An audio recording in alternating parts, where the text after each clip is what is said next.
L'épreuve de notre salut confirme notre foi. 1 Jean 1, 5, 10 dit que l'épreuve de notre salut se manifeste dans nos vies.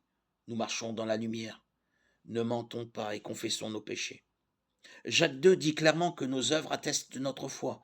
Nous ne sommes pas sauvés par nos œuvres, mais nos œuvres sont la preuve de la foi qui nous sauve.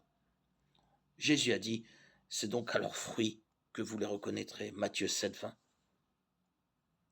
Les fruits spirituels produits en nous par le Saint-Esprit, Galates 5, 22, sont la confirmation qu'il vit en nous.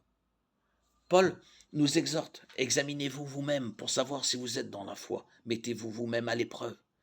Ne reconnaissez-vous pas que Jésus-Christ est en vous? À moins peut-être que vous ne soyez disqualifiés. 2 Corinthiens 13, 5. Pierre nous dit aussi d'affermir l'appel et le choix dont vous avez été l'objet, car c'est ainsi, en effet, que l'entrée dans le royaume éternel de notre Seigneur et Sauveur Jésus-Christ vous sera largement accordée. 2 Pierre 1, 10, 11. L'ultime confirmation de notre salut est évidemment encore à venir. Les croyants authentiques persévéreront jusqu'à la fin en attendant le moment où notre Seigneur Jésus-Christ apparaîtra. C'est lui aussi qui aussi vous affermira jusqu'à la fin. 1 Corinthiens 1, 7, 8. Nous sommes scellés par le Saint-Esprit de la promesse.